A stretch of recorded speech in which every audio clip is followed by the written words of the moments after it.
Well, hello, this is Rosa, RCG Creations. How are you doing? I got a different angle for you here. We're going to be making something I've never done before. It's called Cranberry Ketchup.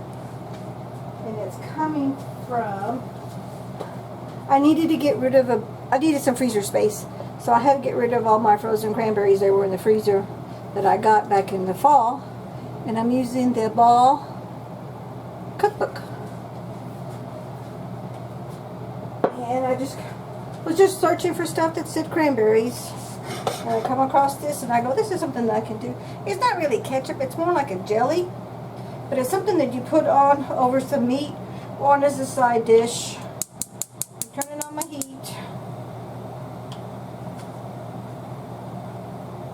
Okay. And let's see. The recipe says, in a large stainless steel saucepan, combine the cranberries, onions, garlic, and water. Bring to a boil over high heat, stirring constantly. Then reduce the heat and boil gently for 6 to 10 minutes or until the cranberries pop and become soft. Okay, and you're going to work in batches, and then we'll have to get a blender. So let's get started. Here's my cranberries. I'm adding my water.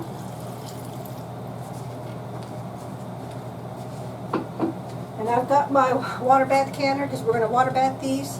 That's what this is over here. I got my water hot.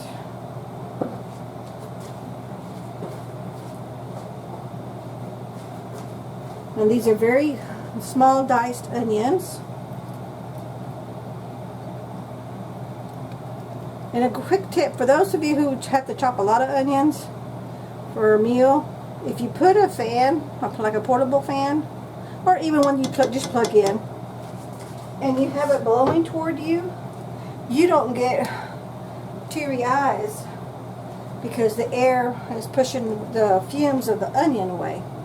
Okay, so I'm just double checking. Yeah, the cranberries, onions, and the garlic. And this is my garlic paste, and I'll show you in just a second.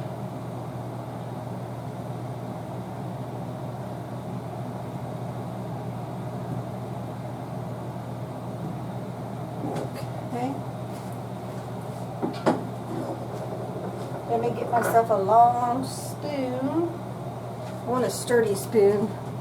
Okay, this is a lot. So I got my garlic, my onions, and the cranberries. I'm just going to give it a little stir.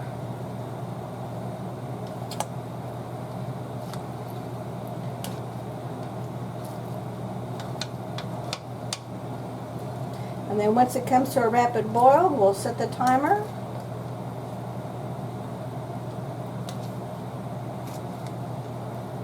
And it does say continue to stir, so let me let this sit for just a few minutes. And we'll bring you back when we get to that point, because there's no sense in watching a pot cook. We'll bring you back. Okay, we are back. I'm pretty sure these are pretty much all popped. And you'll hear them pop as they're boiling. So I went ahead and turned off the heat. I got the rest of my ingredients together.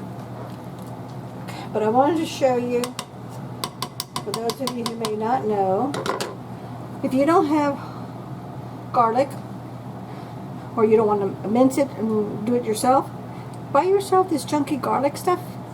This one's made by Gourmet Gardens. It was at our local grocery store. And 1 teaspoon of this paste equals 1 medium clove.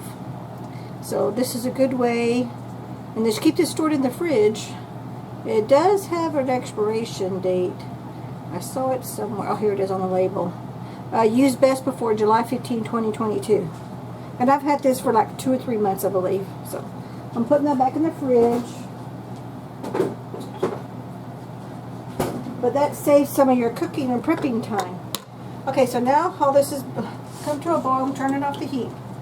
Now what we want to do is, it says, working in batches, transfer the mixture to a blender or food processor with a metal blade and puree until smooth, and then we're going to put it back in a bowl. Okay, so I am going to,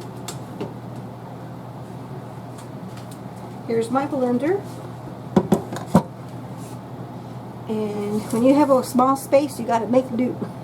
So I'm trying to put things where I can. Because this is hot, you got to be careful, okay? That's why I'm pretty sure it's why they're telling you to do it in small batches. Because with the heat, and then when you're pureeing all this, yeah, you can get a bigger spoon and go a little bit faster. But when you're working with hot food, especially liquid, it can splatter. So it's to your advantage not to take shortcuts here.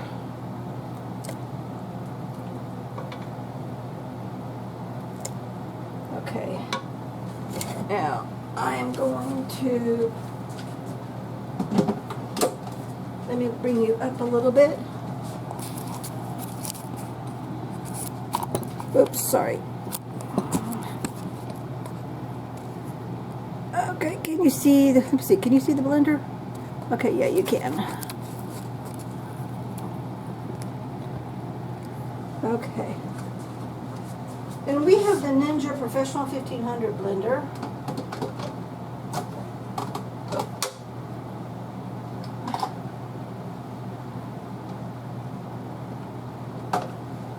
Mine tells me this little white notches, that's how you know when it's in the right spot. Okay, and this could be a little bit noisy.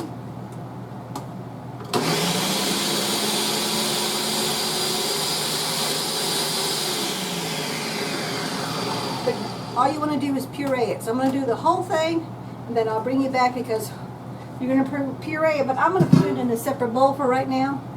But then I'm going to pour everything, once it's pureed, back into this same pot.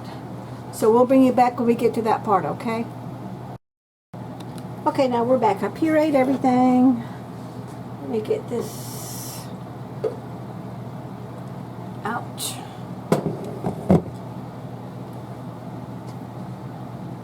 Oh, this is the one time it's nice to have these little thin spatulas just to get all these little extra little goodies off of here.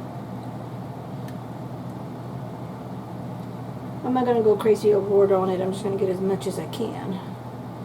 But I'm not going to spend too much time on this.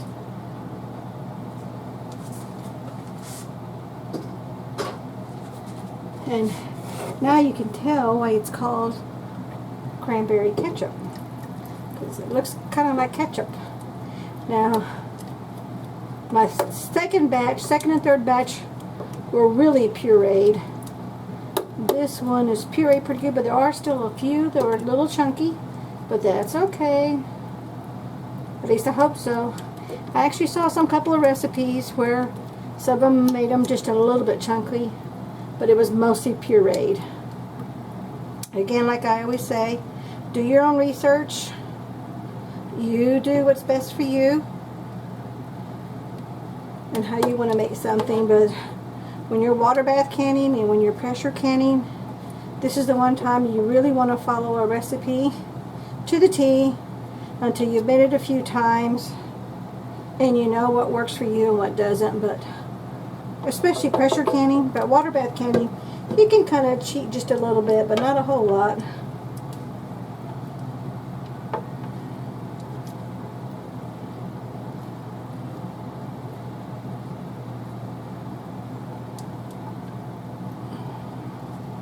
Okay, that's good enough. It's good enough for me.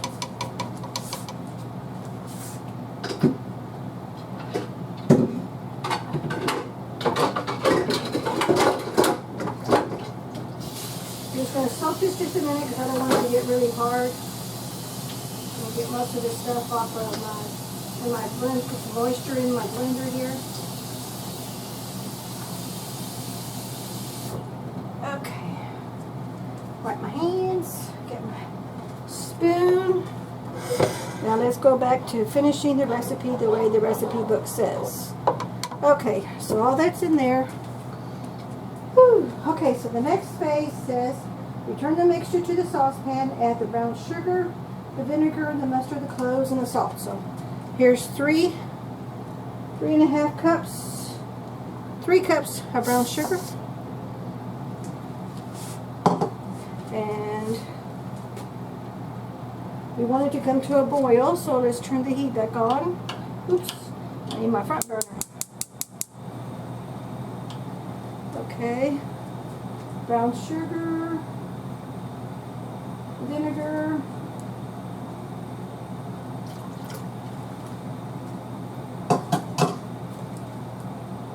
brown sugar, vinegar, mustard, cloves, ground mustard. Oops. It's humid in here because it's been raining, and this is South Texas, so it's humid anyway. And also with the water bath counter on, it's more humid. Okay, cloves, salt, black pepper. Okay, the rest of the ingredients. So this is my cloves, allspice, ground black pepper. Oops. Let's turn that heat down. I don't want it popping on me.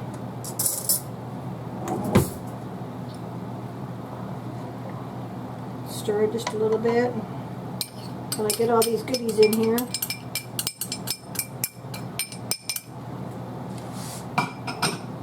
And my allspice.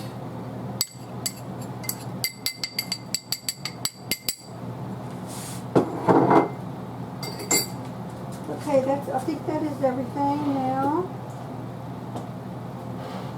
Okay, brown sugar, vinegar, mustard, cloves, salt, black pepper, allspice, and cayenne.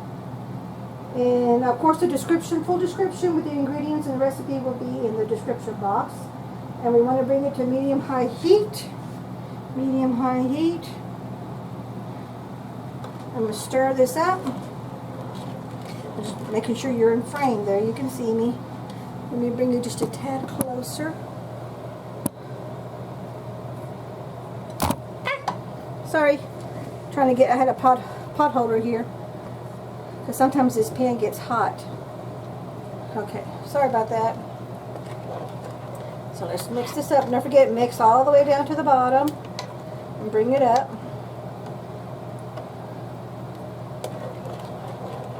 And it does say continue to stir. And then let me bring my hot water to a boil. Because I got my clean, sanitized glass jars in the sink with the lids. I'm going to be using some metal lids and some tattlers. Those tattlers are reusable lids. And the reusable lids have to be in hot water before you put them on a jar.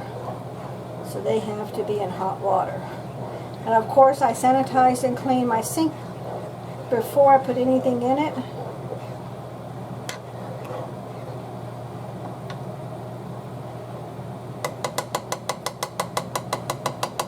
We're going to let this simmer for just a minute until it comes to a boil. And then let's see, it says bring to a boil over medium-high heat, stirring frequently. Then you're going to reduce the heat and boil gently and stir frequently for about 30 minutes. So this water is already hot, but I'm going to wait because I want my jars to be hot right before when I start doing this, because I need to do it now because after the 30 minutes is up, that's when you're ready to ladle your jars. Okay, so this is at a medium heat because it's at my stove goes from low to high with numbers 1 to 9. So medium high is about 7. And it does say stir. And don't forget, wipe the sides of your pot. Scrape whatever goodiness is there.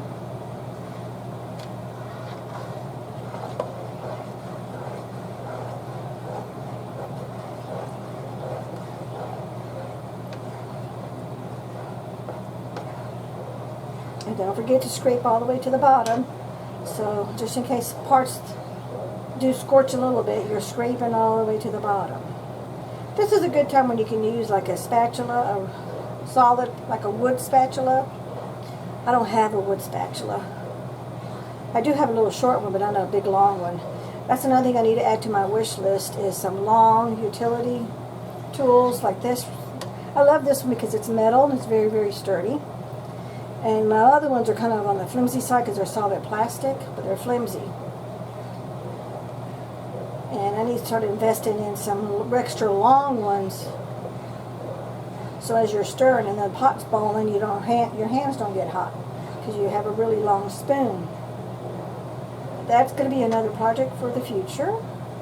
Because right now I'm saving for a freeze dryer, which everybody knows those are pretty pricey, $4,000 or $5,000, and they can be higher. Because I think there's 3 different models. I know there's 2, but I'm not for sure there are 3. And I'm looking for the medium-sized model because it's just me and hubby.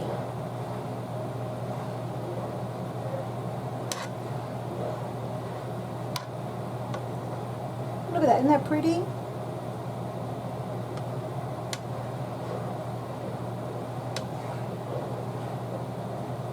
So you let that sit for a minute. Let me let it come to a boil. I'm just taking the extra stuff off the spoon. And this is a good time to, I'm just going to watch it. Okay, I can see it starting to boil. I can see some of the stuff starting to pop. See, there you go. See the pop? There's one right there. So, you kind of want to watch it, but you can walk away a little bit. And while I do that, while we're watching for that, I'm going to show you some of the ingredients I used. Here I have some organic ground mustard. I had to open up this jar because my other one was empty.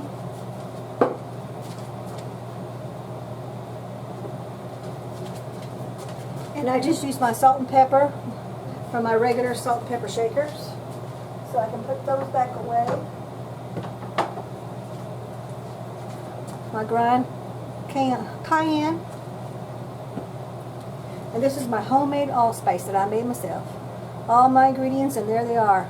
1 tablespoon of cinnamon, 1 tablespoon of cloves, 1 tablespoon of nutmeg, 1/2 teaspoon of ground ginger. So I made my own allspice, which is nice to have all that.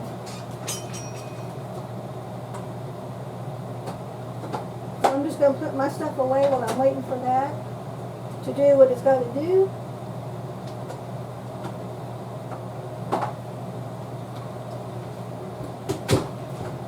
Let me get me some of my jars in here. Let me get my hot plate. Here it comes. It's starting to boil.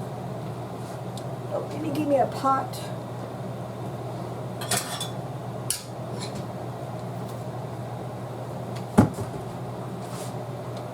Gotta wash my blender in case there's any spills from the sauce.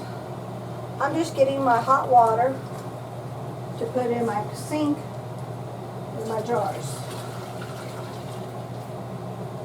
And I'll add some more hot water closer to the canning session time. I just want to make sure that all my lids and my rings, especially my Tattler lids, are under hot water. Because they have, the rubber and the rings have to be under hot water before you put them on the jar.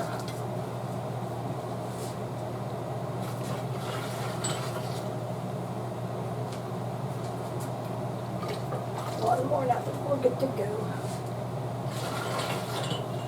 And don't forget, when you're water bath canning, you need to have 1 inch headspace above the last of the set of jars. And it says it only makes about 8 ounce. It makes 8-ounce jars. So I got 12 just in case. So I'm going to close this back up. Turn off my heat because my water's in there. I'm going to wait for this. So then when the 30 minutes, set my timer at 30 minutes. Oh, look at that. I can already feel, you can't show you, but you can feel where the bottom of the pan is a lot thicker. So make sure you scrape all the corners of the bottom of your pan because you don't want nothing sticking down there. And then don't forget your edges. Your insides of the pot.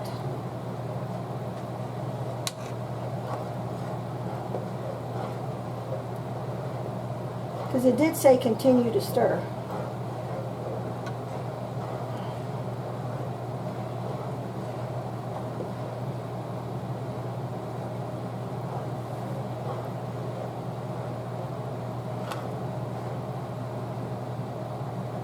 That looks awful pretty. I taste it, but there's no way it's too hot. I'm a chicken. But there's a piece of sauce. Let me scrape that off.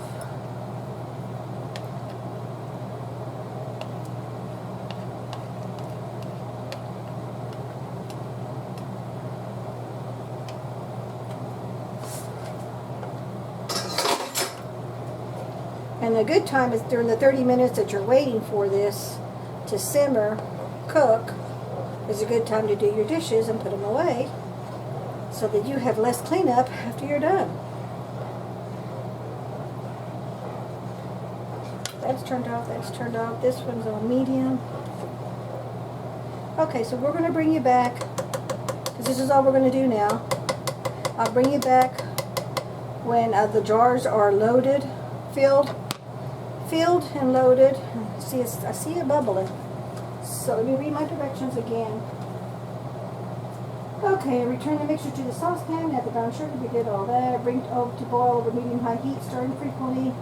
Then reduce the heat and boil gently. Oh, okay, stirring frequently. Well, it hasn't come to a big boil yet. It's getting there. So once it gets to a big boil, we're going to reduce the heat and we're going to gently boil, stirring frequently for 30 minutes. So let me get my phone so I can get my timer.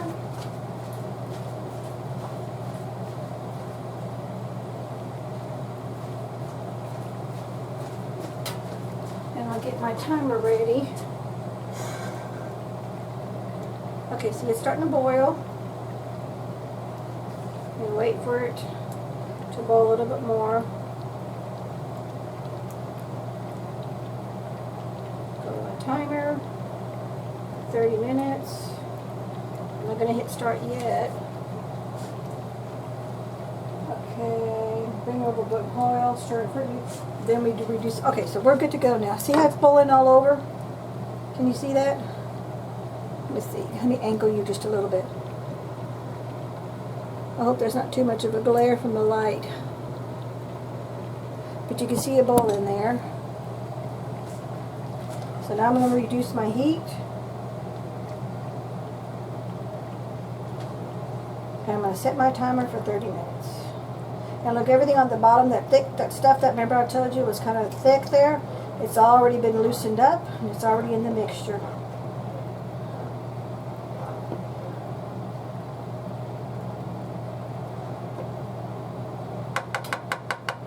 There we go, that looks good. So I'm going to set my timer. I'll bring you back when all the jars are ladled and they're in my canner, and then we'll bring you back. And I'm sure I'll have a jar or a small jar left over for a taste test, because I'm going to be making some ground. I took out from the freezer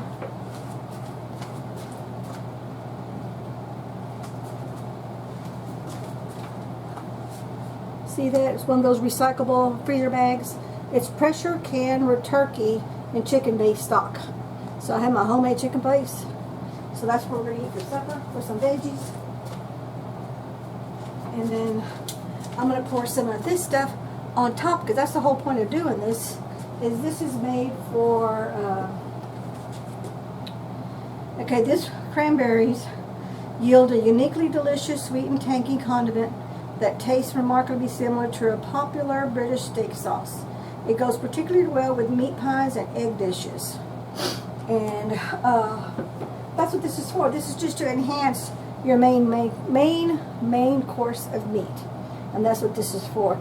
You can do it as a side, put it on top. I plan on putting this on some grilled chicken, because we're in that low, I know the sugar's on here, but we're doing more. We're trying to stay away from breaded and fried meat, chicken, and we're baking pretty much almost everything. So it doesn't say to cover it, so I'm going to leave it uncovered, because it doesn't say to cover it. It just says to simmer and reduce the heat. So I'm going to leave it alone, and we'll bring you back. Okay, we are back. It said to cook it about 30 minutes till it kind of looks like commercial ketchup, and I think it looks pretty darn close. Okay, so now I'm going to get my sterilized ladle, and I'm gonna.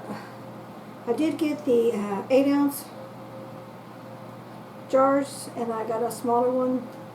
I think it's a 4-ounce. I think is what that was called, but I forget. And it said to give myself. Let's see how much headspace did it say. 1/2 inch headspace. And these little, just the debubbler, you stick that in there when you want to debubble, whenever it's your water bath canning or pressure canning anything with food. Okay, and then this has measurements. And typically, that's a hot jar. So, oh, that's a hot jar. That's a hot jar.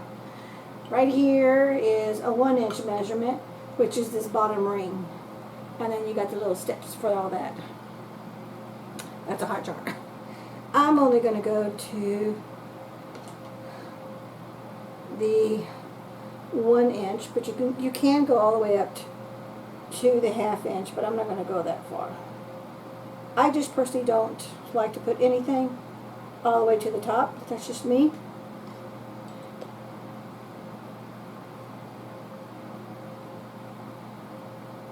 Oh, let me put a little bit on the bowl so I can do a taste test. But I gotta wait for this thing to cool down a little bit. Let me grab a little bowl.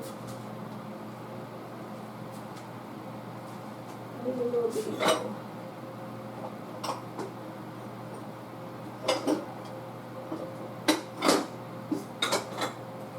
I'm gonna use one of these. I'm gonna do a little taste test. But I need for that to cool off. So I'm gonna put this to the side, let it cool off.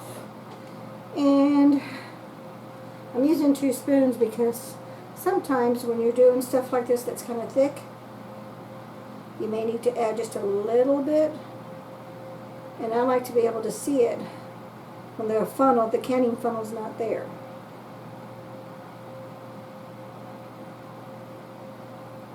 And you're going to get white vinegar, clean paper towel, soak it in there.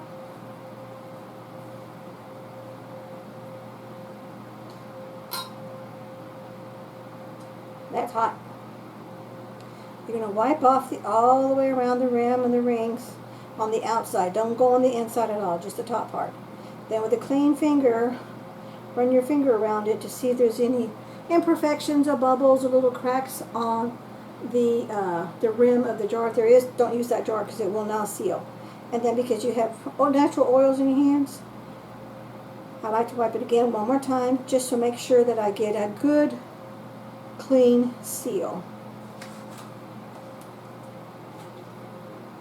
That water's hot. And then you're going to do fingertip tight. Oops. And I need to get one of these because this thing's hot. Fingertip tight. For me, fingertip tight, this is just for me, is my middle finger and my thumb. And as far as it goes, where it goes. Move that out of the way. I'm going to get myself another jar. I'm not going to do all these on camera because you can see what's going on. I'm just going to do the 2. And I know I need to add a little bit more to this little one. Oops. Make sure I get all my little dribbles there.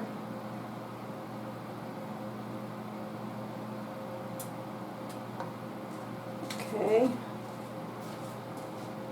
That thing is hot. I don't want to touch it. And that's a small jar.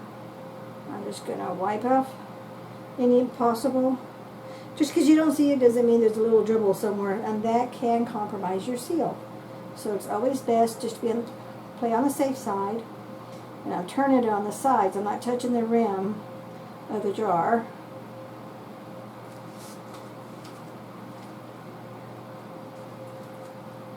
And on the tattlers, you get a separate rubber. This can be used like 15-20 times, and I usually put a little tick mark on it when it's been used. This one is indefinite. It never goes, it never gets old.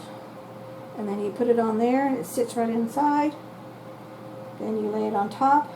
You get a regular ring, fingertip. That is really hot. So this on tattlers, let me show you. Let me get over here. trying to get in frame here so you can see. With Tadlers, what you do is you hold it and then you turn it. The ring, and once the jar itself starts turning in a circle, that's when you stop. Okay, but when you get them out of the jar, once your canning session is over with, I like my little headband. I was sweating so much, my eyes were getting all sweat and they were burning, so I had to put my little headband on. But anyway, that as soon as you take the Tadler ones out, that's when you get 2 pot holders or dish towel. Hold the jar and tie it as tight as you can get it. Because don't forget, when you tighten it, you need to untighten them, so you need to be able to do it. If you ask hubby to do it, he's not going to be around when you want to take the lid off the next day. Don't let him do it. You do it. Because if he does it too tight, you're never going to get the ring off. So that's just, the minute it starts to spin, you stop and don't tighten anymore. Those are Tadlers. So I'm going to finish this whole process and we'll bring you back when the water bath canning session is over with. Oh, let's do a quick little taste test. My little sample should have cooled off by now.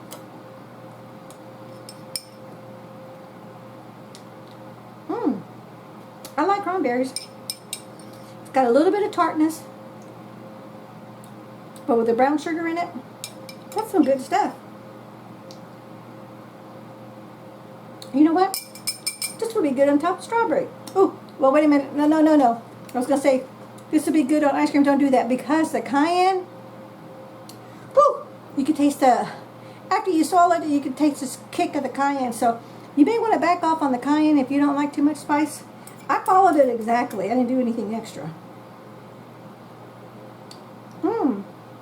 But it's got, for me, it's a 2 thumbs up. It's got a good flavor. I'm going to leave that there for hubby to taste. So we'll bring you back when all the jars are done. And we're taking them out of the water bath canner. Okay, we are back. And look how pretty red. This is the extra jar that we had left over. And I could have processed this, but I wanted to have something to taste, to do a taste test. But look how pretty that is. Now what I've done here is I had my rotisserie, what kind of chicken was this? I labeled it in my bag and I'm soaking it right now. It's pressure canned turkey and chicken based stock. So my home baked stock, and then I shredded it because we used it as sloppy joes, barbecue sandwich. You can put whatever you want on top of it. So now, still a little warm, because remember, this is a condiment. Okay, let's do the taste test. Typically I would like to have bread, but I gotta lay off the bread.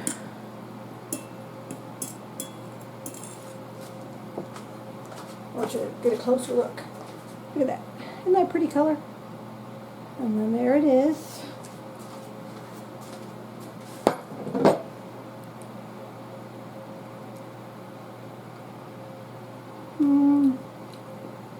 The turkey is really good, really moist because of that extra broth that it's soaked in. And the cranberry ketchup, it's got a little bit of a tang. I don't taste the heat in this one, in this bite, like I did in that first test bite that I did earlier.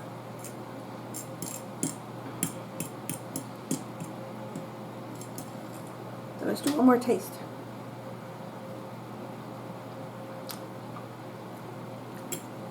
Overall, a 2 thumbs up. It has got a tangy because of the cranberries. So if you like cranberries, I think this is a condiment you would like to make. If you don't, you probably want just a little bit. But I'd say this is a win-win because it's not overly sweet, because we only put 3 cups of brown sugar in it. And there is apple cider vinegar in there. And of course the tartness of the cranberries. Okay, but it's a good side dish to have as a condiment with whatever you're eating. So I didn't do any veggies because I'm gonna be honest with you, I'm pooped because I'm still waiting for my canner to come up to boil, a rapid boil, so I can turn it down. Then it's got to process for I think it's 20 or 30 minutes. But anyway, there will be a full description in the, with the ingredients and the recipe in the description box. So anyway, this is my take of the Ball book for food processing preservation from Ball. I'll put a cover of that book on. Is a little pop-up, and I forget what page it is, but I'll put on there what page it is. And this is something if you want to make. I'm just sweating. My little headband is already wet.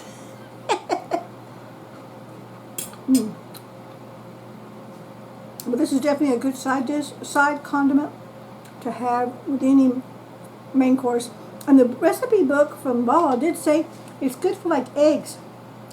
I personally don't think I would do that because the cranberries are a little too tangy. They get me right here. Well, then cranberries always did that to me anyway. So, anyway, thank you so much for watching. Let me know if you have what your cranberry recipes are like, and I'd love to be able to try those. Take care now. We'll see you the next time. Bye-bye.